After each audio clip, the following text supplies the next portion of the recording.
all love fast food, of course we do. It's delicious and it's delivered to your door in minutes. And if it was not only bad for you, which we all know, but actually poisonous, the government or someone would step in, wouldn't they? No. Hello there, we're stronger together, all of us, than we could ever be apart. Let's unite, all 4 million, maybe 400,000 of us now. Let us get together, discuss ideas, love one another and grow together. And let's do that with a delicious burger in our mouth, because even though I'm a vegan and I've told you that, right, I still love the junk food. Even though I'm intermittent fasting, I still miss the delicious, if I could somebody say just eat, deliver me a burger right now, I'd take it. So all I want to know really is that I accept it's bad for me and it's going to help me to resolve that skinny fat issue, but as long as it's not actually killing me and poisoning me outright, I'm going to give it a What? A new study shows that chemicals known as phthalates, which have been linked to health problems, have been detected in food from popular chains McDonald's, Burger King, yum, Pizza Hut, love them, Domino's, delicious, Taco Bell and Chipotle. Researchers obtained 64 food samples of hamburgers, fries, chicken nuggets, chicken burritos and cheese pizza from the chains. Even though I know I'm doing a video about how this stuff is not only bad for you but poisonous, I'm salivating reading their brand. That's literally Pavlovian. I've been conditioned to see those words and go, when a McDonald don't mean Grays, where I'm from, I like this. God bless you, Ronald McDonald. Don't hear so much about that guy anymore. They found that over 80% of the food contained a phthalate called DNBP. Yeah, but that's only 80% of the food. What about the 20% that you can enjoy in comfort without being poisoned? People are all very quick to judge the 80% of fast food that's poisonous without forgetting that delicious 20% that won't tear its way through your digestive system. And 70% contain the phthalate DEHP. Both of the chemicals have been linked to reproductive health problems. I've already got 2 kids. I'm out. Show me where the burger is. Food containing meat, such as chicken burritos and cheeseburgers, had higher levels of the chemicals studied. I know some of you lot think about population control. I'm not getting into that kind of stuff, but there it is. Chemicals in fast foods, making your reproductive system shut down. Laria Edwards, an author of the analysis and a postdoctoral research scientist at George Washington University, told USA Today that it's concerning to find these chemicals detected in the foods that we ingest. I don't mind them in foods that we don't ingest, but I am concerned when foods that I ingest have fertility corrupting drugs and poisons in them. Yes, that's a good way of describing it. Phthalates, right, when you're coming up with the word phthalates, there's so many consonants before you even get to the word of that. P-H-T-H. You might as well be one F there. Phthalates. Phthalates are added to plastics to make them softer, and they can transfer from plastics used for food handling, such as gloves, tubing, and more. They have been linked to reproductive problems, learning and attention problems in children, and more. The detected levels of phthalates in the study are below the Environmental Protection Agency's health protective thresholds. Well, let's find out where they're funded from before we get too excited. We did a story recently about our baby food had something like arsenic or something mental in it. I couldn't even believe I was reading.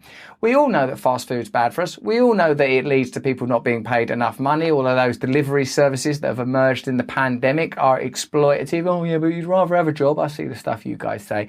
But like, my feeling is that something that's so socially ubiquitous has to be responsible. And isn't it just common sense, good old-fashioned common sense, that you don't eat poisonous food? USA Today reached out to the 6 restaurants cited in the research for comment. Larry Lynch, a senior vice president at the National Restaurant Association, accused the study of being a bought and... Larry Lynch. Listen, I'm Larry Lynch. Larry Lynch at the National Restaurant Association accused the study of being a bought and paid for tool of special interest groups looking to incite fear and make headlines. It's very easy to incite fear and make headlines by demonstrating that there's poisons in fast food. And he emphasised that the levels cited are within the EPA guidelines. I know, because I paid them to put those guidelines in place. Our owners and operators work closely with their suppliers to ensure they have packaging and supplies that meet all FDA guidelines and best practices while providing customers safe, high-quality experiences. This is a safe, high-quality experience. Oh dear. Like, it being safe, that's the minimum. But like a high quality, it's where, ooh, look at that. They've gone to try to put a gherkin in there and a bit of ketchup in my, oh yeah, this is high quality. I can feel the radiant light of God rushing through me as I eat this disgusting poisonous crap. The research notes that the substances being detected in common fast food items is especially concerning for, will it be billionaires? Will it be the ultra rich? Will it be the powerful elites that run the world? Low-income individuals. Oh, what a coincidence. Edwards noted that the food tested by researchers only came from one city and the analysis does not focus on different kinds of restaurants. But she explained the research could reflect an industry-wide problem because fast food restaurants can process and handle their foods all very similarly. The Food and Drug Administration, in a statement to the Washington Post, said that it will review the study. We're going to be reviewing this study. Does anyone want to make any donations to the FDA while we're reviewing it? Does anyone want to help us? Oh, Jesus, take the money, take the money. This study is inaccurate. Carry on with your poisonous buns. Although the FDA has high safety standards, as new scientific information becomes available, we reevaluate our safety assessments, said an FDA spokesperson. Reassuring stuff there for anyone who knows anything about the FDA and how it's funded. Last year, the food and beverage industry donated over $27 million to 77 government clients, lobbied through 384 lobbyists, 70% of which were former government employees. Whoa, let me break this down because I can't even track how corrupt that is because every word is a new bit. Last year, so this is only 1 year, the food and beverage industry donated over $27 million to 77 government clients, lobbied through 386 lobbyists. How can you get anything else done? Your whole time you've got lobbies around your head like a swarm of bees. How are you going to go, oh, there's people getting run over. Should we do something about this health pandemic? No, there's just lobbyists on you. 70% of which were former government employees. That's like a clusterfuck curry of corruption. Every angle you look at it, the amount of money, the lobbyists, what the lobbyists have done, it's just total slime in every single direction. But there is nothing that can be done. That's the best of all possible government alternatives for you. Jason Iliano at Cambridge University writes, for more than a century, the Food and Drug Administration has claimed to protect public health. During that time, it's actually been placing corporate profits above consumer safety. Not the Food and Drug Administration, those bastions, that kite mark of quality, that golden seal of approval. No, say day is night, say black is white, but please don't tell me that the FDA can't be relied upon to adjudicate safe food and pharmaceuticals coming from the very industries that fund them. My little heart can't take it. Probably because I eat quite a lot of fast food. Nowhere is this corruption more evident than in the approval of artificial sweeteners. FDA leaders close ties to the very industry they were supposed to be regulating present a startling picture, ignoring warnings from both independent scientists and their own review panels. Sir, I'm an independent scientist. You must get out of my way, get out of my way. Well, we're a review panel that you funded. Get the fuck out of my sight.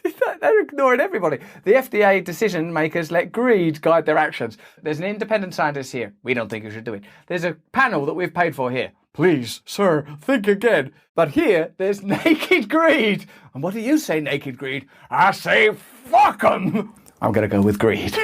They approved carcinogenic sweeteners. Let's just look up what carcinogenic means, because it might not be that bad. Causes cancer. Oh, carcinogenic sweeteners such as saccharin, aspartame, and sucralose, while simultaneously banning the natural herb stevia because it would cut into industry profits.